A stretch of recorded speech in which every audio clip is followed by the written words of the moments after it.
7-1. This level has 3 skips mainly based on the memorization of the brick blocks that pop up, but it does have some sections beyond that can trick up beginners.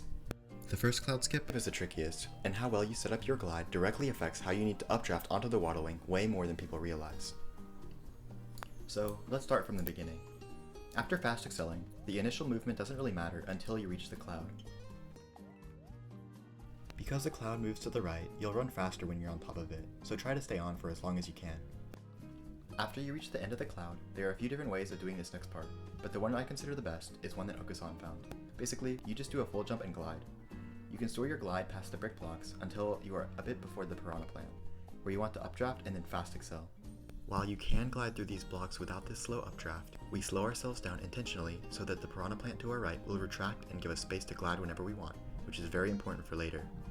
Then, you glide off to the next section. The downside to this setup is that you will not be cutting the piranha plant as close as possible. However, this only loses frames in most cases.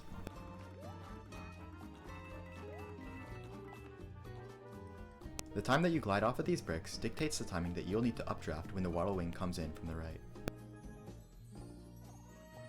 You should try and time your glides so that they are the same every single time. If you want a nice middle ground glide, it will look something like this. If you notice that you start your glide late, and Mario is gliding lower than usual, then you'll need to updraft onto the waddlewing later than usual. And if you glide extremely late, then you can sometimes back it up with a ground pound. After you land on the squirrel, there is a fast and safe option you can go for. The safe option is just to do a small bounce off the waddlewing, then glide until Mario goes fully off screen, which is your cue to updraft onto the mushroom. Then just do a fast excel to finish it off. The fast version involves a controlled bounce over the bricks, but below the other waddlewing. If this is too difficult, I recommend putting off this trick until you're more comfortable with controlled jumps from the levels in World 8. The second cloud skip is a lot simpler. You don't really need to memorize where the blocks are, as long as you memorize the movements that you need to do. This is way easier than it looks.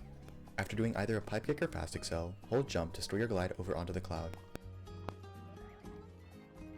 Then just do some jumps into this tunnel, drop down, and then spin jump onto this last platform. The third cloud skip is also not too bad. This first jump might be tricky at first, but it'll be very easy once you get used to it. Then, before this next part, I want to explain a little bit about how this piranha corridor works. Since the piranhas kind of move up and down as soon as you load them in, it's important to hold right the whole time, since if you don't, there's a certain piranha that'll move up to you and damage you. So, what I like to do is a full crouch jump as soon as I'm able, which allows me to glide right through the whole corridor.